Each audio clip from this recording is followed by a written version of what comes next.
अस्सलाम वालेकुम रहमतुल्लाहि व बरकातुहू। आप देख रहे हैं मेरा यूट्यूब चैनल और मैं हूं गुलाम नबी मद्दी।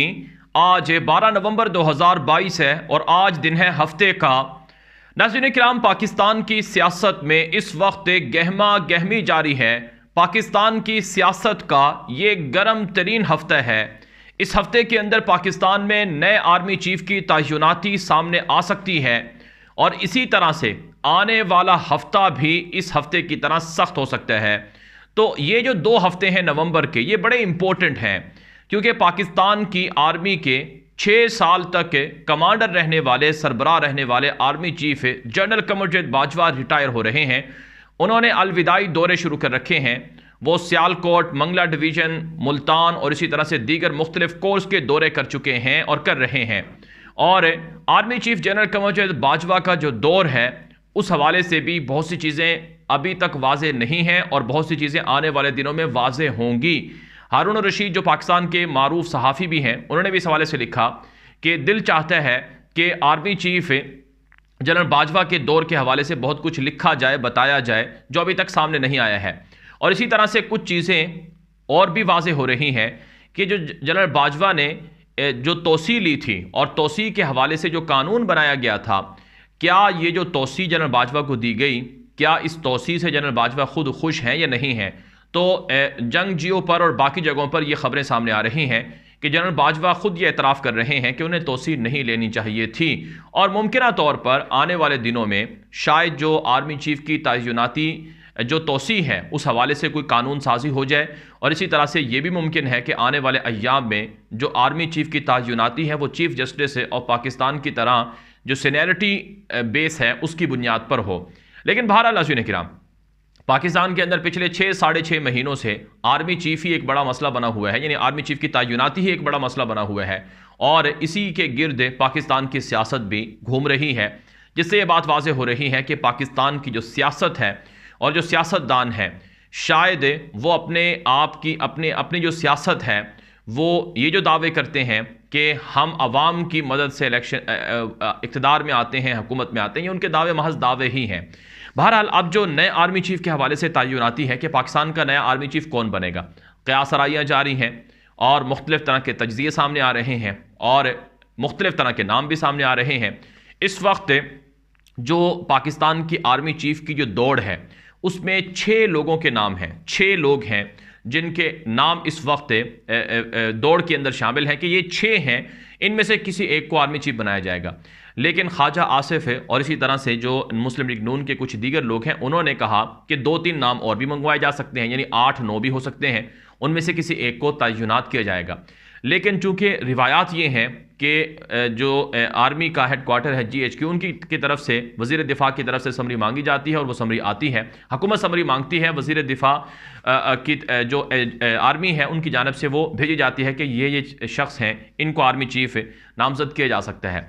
तो अब नाज़रीन किराम, ये जो 6 लोग हैं इनमें सर फहरिस्त जनरल आसिम मुनीर का नाम है, लेकिन चूंकि वो 27 नवंबर को रिटायर हो रहे हैं और जनरल बाजवा 29 नवंबर को रिटायर हो रहे हैं, तो यूं जनरल आसिम मुनीर की जो तयनाती है बतौर आर्मी चीफ है, उस हवाले से कोई कानूनी जो मुँह शगाफियाँ हैं वो सामने आ रही हैं। दूसरी जानब जो दूसरे नंबर पर हैं जनरल आसिम मुनीर के बाद, जिनका जो मोस्ट सीनियरिटी लिस्ट पर जो सबसे आगे होंगे वो जनरल साहिर शमशाद हैं। उनका नाम भी है कि वो जनरल बाजवा की रिटायरमेंट के बाद वो सबसे सीनियर होंगे, तो मुमकिन तौर पर वो आर्मी चीफ बन सकते हैं। इसी तरह से तीसरे नंबर पर जनरल जो अतर अब्बास हैं उनका नाम आता है और फिर चौथे नंबर पर जनरल नोमान का नाम आता है सीनियरिटी के एतबार से, और 5वें नंबर पर जनरल फैज़ का और 6ठे नंबर पर जनरल आमिर का। तो ये 6 लोग हैं जिनमें से किसी एक को आर्मी चीफ बनना है। अब क़यास आराइयाँ 2-3 नामों पर हो रही हैं। सबसे बड़ी क़यास आराई तो जनरल आसिम मुनीर के नाम पर हो रही है कि मुमकिन तौर पर वो आर्मी चीफ बनेंगे। फिर इसी तरह से जो जनरल साहिर शमशाद हैं, इनके हवाले से भी बताया जाता है कि ये जो chairman joint chief of staff होते हैं ये वो बन सकते हैं। और फिर तीसरा नाम जनरल अतर अब्बास का भी है कि मुमकिन तौर पर वो भी आर्मी चीफ बन सकते हैं, और जनरल नोमान का भी नाम है, और इसी तरह से जनरल आमिर और जनरल फैज़ के हवाले से भी क़यास आराइयाँ हैं कि मुमकिन तौर पर। तो गोया 6 के 6 के बारे में क़यास आराइयाँ हैं, लेकिन जो 4 लोग हैं इनके बारे में सबसे ज़्यादा क़यास आराइयाँ हैं कि इन 4 में से 2 ओहदे जो हैं इन 4 में से किसी एक को मिल सकते हैं। बहरहाल अब लंदन के अंदर भी जो ख्वाजा आसिफ हैं उन्होंने भी ट्वीट किया है और बताया भी है कि लंदन के अंदर फैसला नहीं हुआ कि आर्मी चीफ किसको लगाना है, लेकिन मुशावरत ज़रूर हुई है। अब पाकिस्तान की आवाम सवाल कर रही है कि लंदन के अंदर नवाज शरीफ खुद इश्तिहारी हैं, अदालत से वो मफरूर हैं, उनके साथ मशवरा करना यह पाकिस्तान की तौहीन नहीं। और लोग सवाल उठा रहे हैं कि लंदन के अंदर पाकिस्तान के आर्मी चीफ का फैसला होना यह पाकिस्तान का भी मजाक है। तो बहरहाल नाज़रीन किराम, शहबाज शरीफ है वो अपने भाई से मशवरा कर चुके हैं और हतमी तौर पर चूँकि शहबाज शरीफ वज़ीर आज़म हैं, उन्हीं के पास ये इख्तियार है और वही लगाएंगे। लेकिन इमरान खान दूसरी तरफ से ये कह रहे हैं कि ये अपनी मर्ज़ी का आर्मी चीफ लाना चाहते हैं ताकि ये अपनी चोरी को बचा सकें, लिहाजा हम इनको अपनी मर्ज़ी का आर्मी चीफ लगाने नहीं देंगे। दूसरी तरफ नाज़रीन किराम, जो मामला है वो ये भी है कि आर्मी चीफ की तयनाती के हवाले से आसफ जरदारी, नवाज शरीफ और शहबाज शरीफ इनके दरमियान भी डेडलॉक है, इख्तलाफात हैं। और ये इख्तलाफात जब तक हल नहीं होंगे तब तक मुबैना तौर पर ये जो कशमकश है ये जारी रहेगी। और बताया जाता है कि जो एस्टेब्लिशमेंट है उनकी जानिब से और सियासतदानों की जानिब से अदम एतमाद की फ़िज़ा भी है, यानी इनके दरमियान अदम एतमाद भी किसी हद तक मौजूद है, एक दूसरे पर एतमाद की उस तरह से कैफियत नहीं है। क्योंकि जो PDM के हामी जो सहाफ़ी हैं वो ये कहते हैं कि नवाज शरीफ इससे पहले 4 आर्मी चीफ लगा चुके हैं, तो जिनको उन्होंने लगाया उन पर उनको हमेशा से ही एतमाद कम ही रहा है। तो इसलिए इस मर्तबा भी हो सकता है कि जिसको वो लगाएं खुशगुमानी या खुशफहमी समझ कर मुमकिन है वो उनके लिए मसला बन जाए, या मुमकिन है उनको उन पर एतराज़ात हो जाए। तो बहरहाल ये सारी चीज़ें हैं आर्मी चीफ़ की तयनाती के हवाले से। लेकिन बहरहाल पाकिस्तान का नया आर्मी चीफ़ तो आना ही है और वो नवंबर के अंदर ही आना है, और जो मामला फंसा हुआ है इसको भी किसी न किसी नतीजे पर पहुँचना है। लेकिन सियासी तौर पर इमरान खान ये जंग जीत रहे हैं, और इमरान खान ये जंग इसलिए जीत रहे हैं क्योंकि 90% पाकिस्तानी इस वक्त इमरान खान के साथ खड़े हुए हैं, और 90% पाकिस्तानी इमरान खान को अपना लीडर और कायद और पाकिस्तान का वज़ीर आज़म मानते हैं। और इलेक्शन चाहे 3 महीने के बाद हो, चाहे 6 महीने के बाद हो, चाहे 10 महीने के बाद हो, 10 महीने से बल्कि 9 महीने से ज़ायद का तो वक्त ही नहीं रहता है। तो जब भी इलेक्शन होंगे, इलेक्शन इमरान खान ही जीतेंगे। और इमरान खान ने चूँकि एक बड़ी इमरान खान एक चूँकि बड़ा एक मुश्किल है उसको हटाना, हराना, डिस्क्वालीफाई करना और रास्ते से साफ़ करना, तो उन पर कातिलाना हमले भी हो चुके हैं।